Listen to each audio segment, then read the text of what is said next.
relax and enjoy the rest of the weekend. I'll try not to speak too fast. My name is Dawn Paley. I'm a journalist, and I've been based in Mexico for the last 7 years.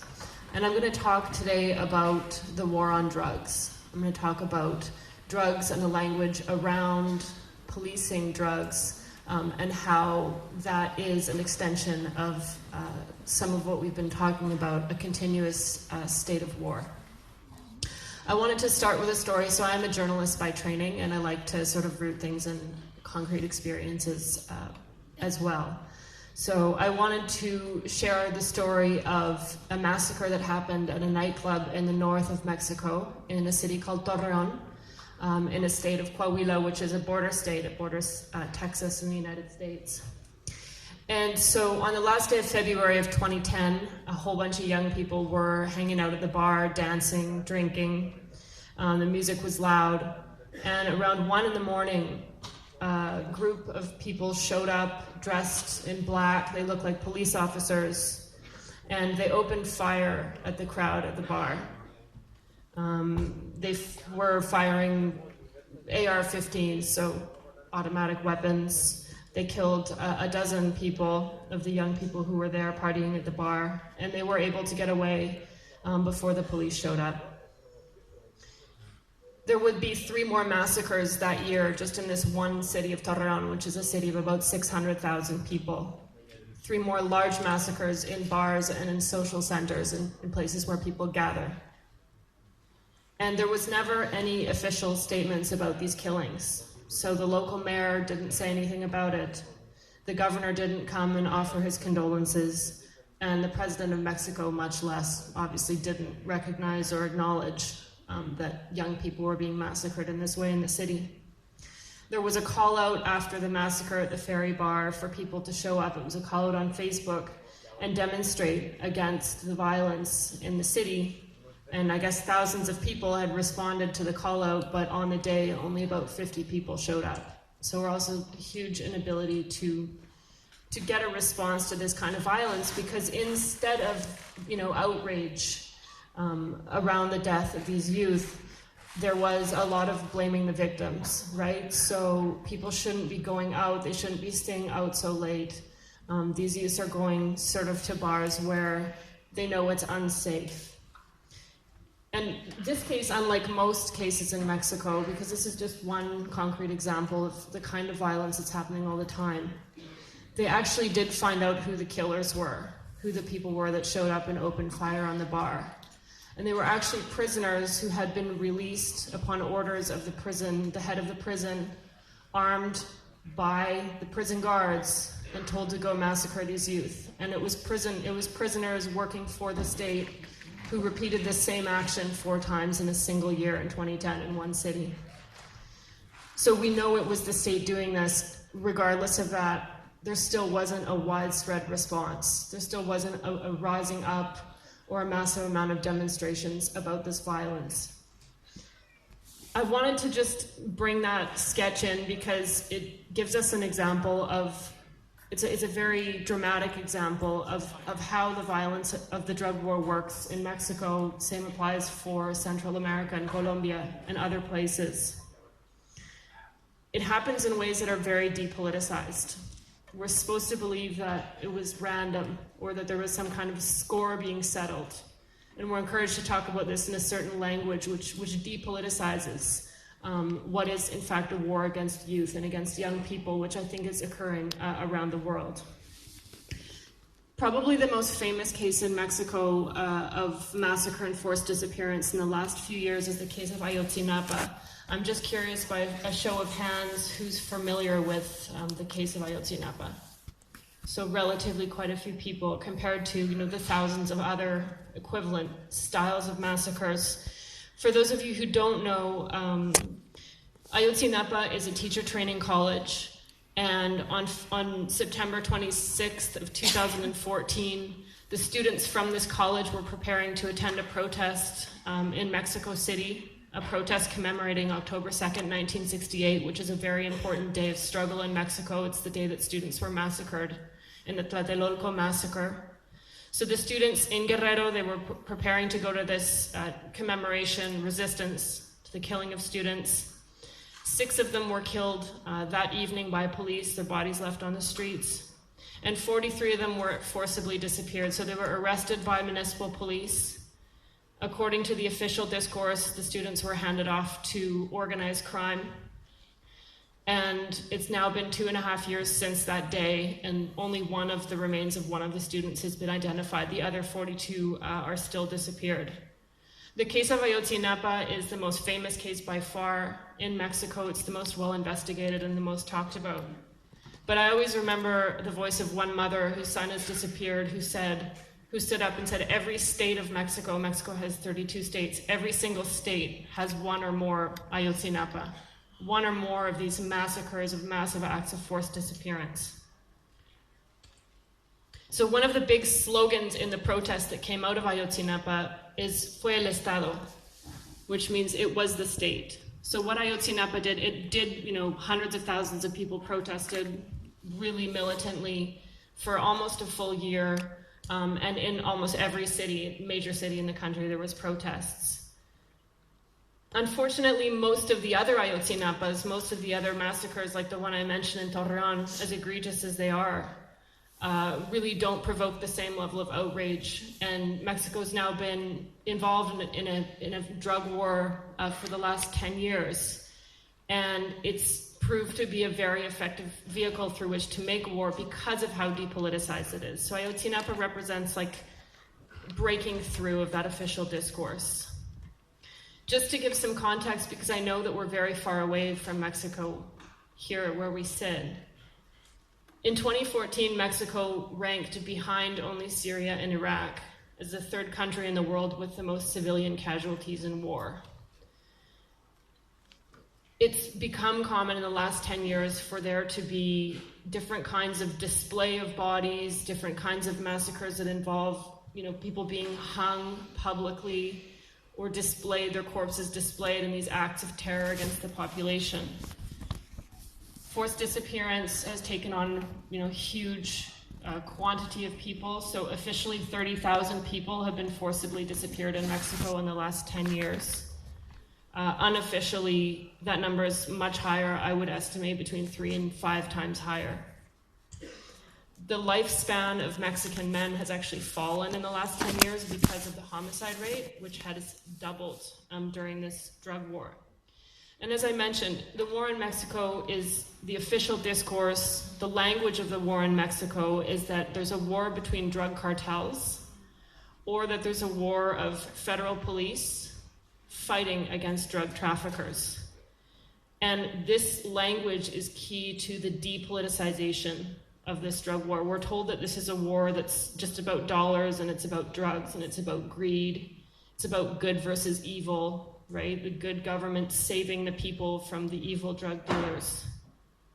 But when we scratch just a little bit below the surface, we find something that is difficult to talk about and difficult to acknowledge, but I actually think it's not that difficult to understand, which is that the war on drugs in Mexico and Colombia and Central America, what these are is they're US-funded wars against the people of those countries, and that they should be understood within a spectrum of wars globally that are funded and backed by the United States in the interests, furthering the interests of the capitalist system. So I think the only way to understand the war on drugs in Mexico or elsewhere is while thinking at the same time of US economic policy and US foreign policy. We need to think about things, for example, like the North American Free Trade Agreement, NAFTA, and how that links with the drug war. I'm going to talk about something called the Merida Initiative, which may or may not be familiar to people here. But I think it's important because it's not talking about the drug war in Mexico. We can't just stay on Mexico. We really need to always look at the US role behind that. The Merida Initiative, like Plan Colombia, these are big billion-dollar US plans to militarize. They say, in their words, it's about controlling the flow of narcotics, to militarize production, to prevent people from producing, from growing coca, from moving cocaine, using tanks, using semi-automatic weapons, automatic weapons, helicopters, etc. The Merit Initiative is a militaristic program that started in Mexico in 2008, and basically really you can trace the lift and the massive increase in homicides in Mexico and the massive increase in forced disappearance to how much money the US is giving. There's pretty much a direct correlation. So we're always encouraged to think about, and we're told in the media, that what's happening in Mexico is because the drug dealers and the drug traffickers are being out of control. But really, an honest journalist who's doing their work, who's going to the sources, what we see is that it's a way of masking what is an incredibly violent state attack on young people. I know the theme of the conference is challenging capitalist modernity, and I'm really excited to be in the future panels where there's different solutions and different proposals and ways of discussing alternate scenarios. But I also think that talking about and just acknowledging the discourse of drugs, the drug war, the moral panics that are provoked by that is important, because it's something that we need to start breaking down and talking about in a different language in order to build solidarities between people who are experiencing war, and I think in order to change this system, which is so violent. One of the words in the title of my talk is about surplus humanity, and I think that what this drug war is about, you can really see how it targets what an economist or what a capitalist might call surplus humanity. Those are the people, working people, poor people, students in cities who are targeted, who are the main victims of this war, direct victims. But I think it's also important to think about, we don't need to use the word surplus humanity. I think that what they're targeting when they're going after surplus humanity is our social relations with each other. And you can see that really clearly in the way the war on drugs happens in Mexico. They split people, they split neighborhoods. People who've always partied together and lived together now have an unofficial curfew. They're afraid to leave their house. They're afraid to talk to their neighbor. And that happens through terror and through militarization. As I mentioned, the US has spent billions of dollars funding this war just in Mexico alone.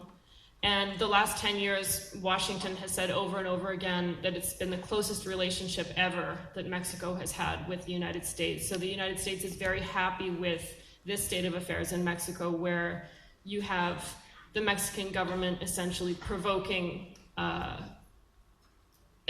militarization of society, and that leads to a paramilitarization.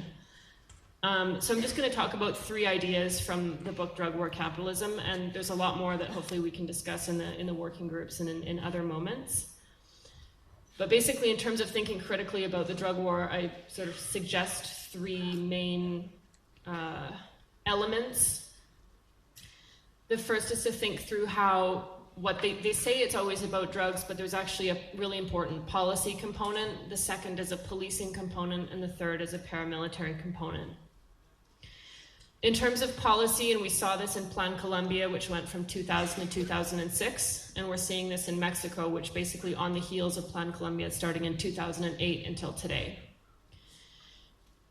The policy piece is that they, at the same time as they're doing this drug war, and that people are very distracted, rightly so, by experiencing huge increases in violence and acts of terror in their own communities, is to go for hard privatization.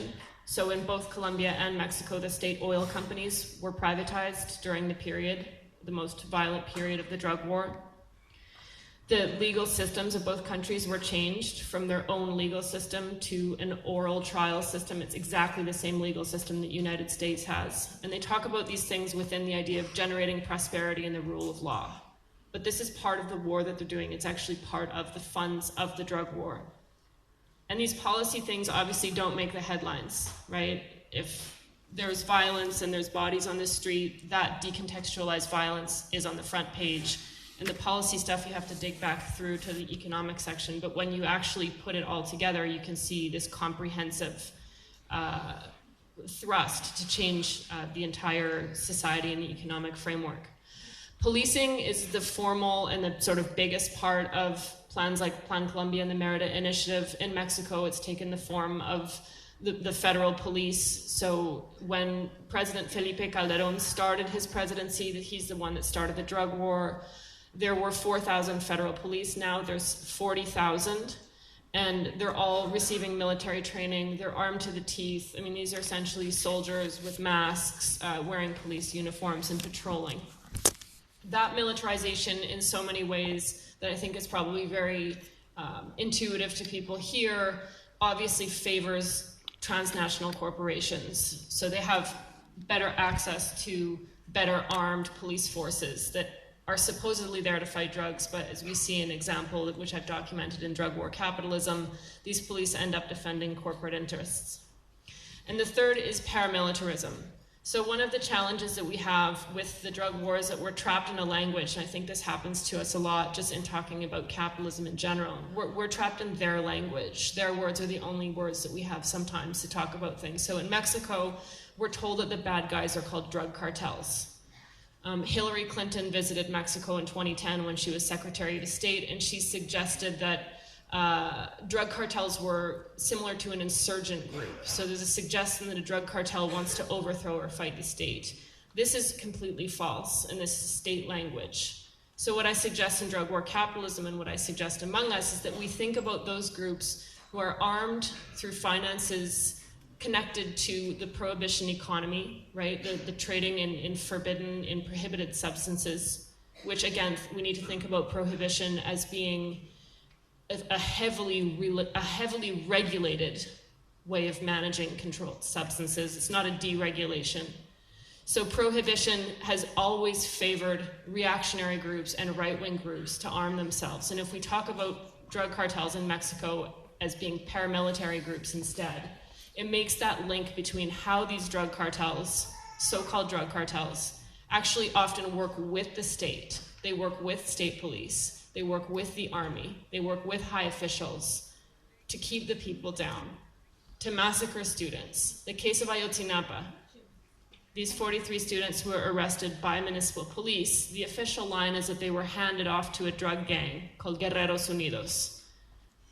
But I think it's more productive, and this is just one example, to think of that drug gang as a paramilitary group, as a group with tight links to state forces. And we see this because if they weren't paramilitaries, how else would the local police pass the students to them?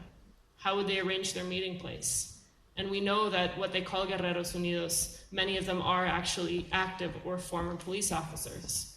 So rethinking the drug war as a neoliberal attack, as a form of militarization, an attempt to justify militarization and create a paramilitary, increasingly paramilitarized state in order to wage a war on the people. And I just have 1 minute left, so just to say Mexico is a place of many resistances. John Holloway mentioned Chiapas, but there's many more resistances in community level, neighborhood level. There's so many exciting things that people are doing to organize, and the weight of this war is falling on them and on their organizations. So I think that it's our responsibility to think about the drug war politically, to politicize what's taking place and not say, well, it was a bunch of young people at a bar. Well, yes, but over and over and over again, you just don't have all of these accidents. In fact, this is a war on young people, and we need to keep that at the front of mind. Thank you.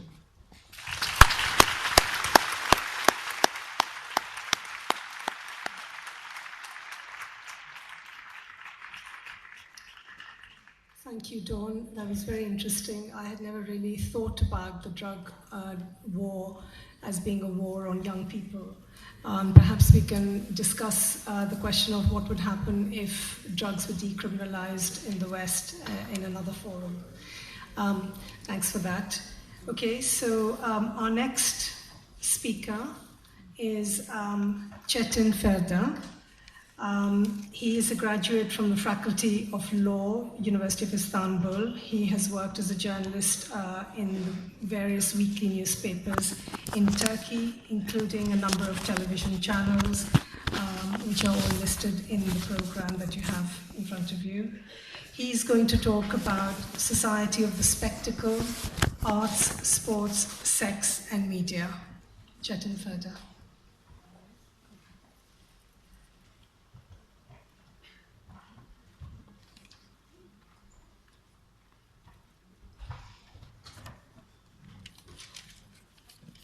Ben de öncelikle bu konferansta emeği geçen arkadaşları ve dinleyen herkese teşekkür ediyorum.